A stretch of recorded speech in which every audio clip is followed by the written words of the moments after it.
parle de violence scolaire. Et très vite, j'ai un certain nombre d'anciens élèves qui m'ont contacté. Je n'en connaissais aucun au départ. Ils m'ont contacté pour me faire part, souvent d'une façon très dure, de ce qu'ils avaient vécu à Bétarab. Je voulais faire un recueil de témoignages et petit à petit, je me suis rendu compte que les témoignages étaient si forts, si importants, si graves, qu'il fallait que je constitue un dossier pénal.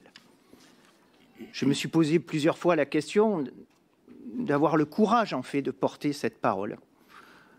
Le contexte, c'est que depuis toujours, je me considère comme victime de cette institution de Bétarab, puisque j'y ai fait ma scolarité entre 1980 et 1985.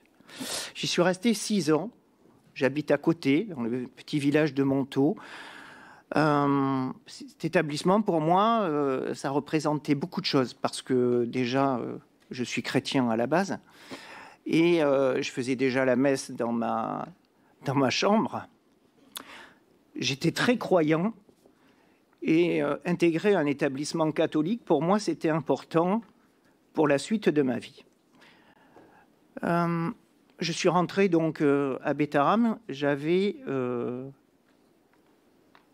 10 ans. Et ça a été une période extrêmement difficile, au départ assez facile, puisque j'étais brillant, premier de la classe, et puis après, ça s'est dégradé par la suite. Donc je ne voudrais pas mobiliser la parole plus longtemps, on reviendra là-dessus, mais le collectif, il compte aujourd'hui plus de 2000 membres.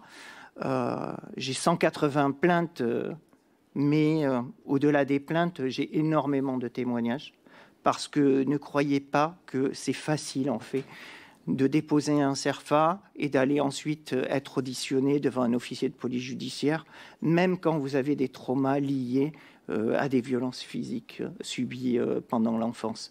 Parce qu'à Bétarab, c'était la terreur. Et personne ne pouvait imaginer que nous étions dans des mains à la fois de prêtres agresseurs. J'ai ici d'ailleurs, sur les 70 dernières années, tous les prêtres, tous y sont agresseurs, tous ces prêtres directeurs. Et donc, j'ai un certain nombre donc, encore de victimes qui vont peu à peu, évidemment, rejoindre le corpus de plaintes déjà très conséquent.